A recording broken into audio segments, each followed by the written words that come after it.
Rodriguez tungkol po sa certiorari petition? Hindi. Hindi ko pa nakausap si Attorney Vic Rodriguez at si Attorney Torion.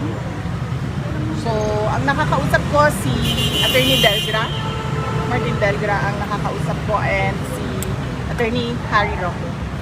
Ma'am, pag naisakay po ba si former President Duterte papuntang Netherlands, do you now consider to run for 2028 presidency? Hindi pa yan yung iniisip natin ngayon. Ang iniisip natin ngayon, una-una, hindi dapat makaalis si President Duterte dito sa Pilipinas. At pangalawa, kung pipilitin man ng gobyerno na ipadala sa Hague si former President Duterte, paano natin siya makabalik ng Pilipinas. Yan lang muna yung asikasuhin natin. And of course, yung pangangampanya ng 9 candidates ng PDP Laban. Ma'am, sabi nila ma'am, may sinabi si Attorney Trixie Angeles, ngayon lang po ma'am, after po na maisakay sa chartered Lear jet si PRRD. Ang sabi niya po, kapag umalis itong eroplanong to, mananawagan tayo ng people power. Ano po reaction ma'am? Hindi ko kasi nabasa or narinig yung kanyang statement, so hindi ako maka-comment sa kung ano nasabi ni Attorney Trixie. Pero sinusuportahan niyo po ito ma'am?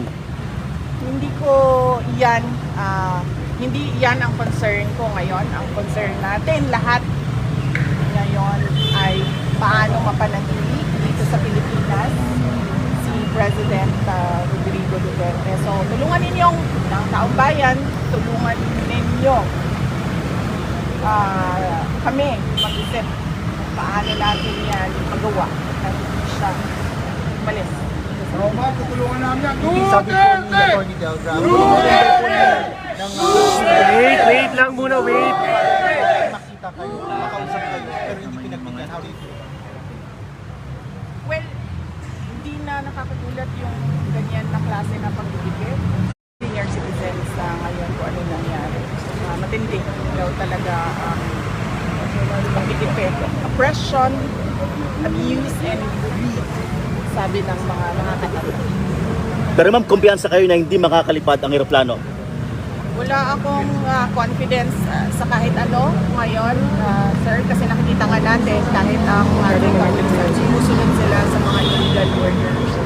So, kahit ng ating mga tao, ang korupsyon sa ating budget, ang kawalan ng development projects, ang nangyari sa PhilHealth, Ang pilat ang namin, ma'am. nangyari Kami nakukulog na tao.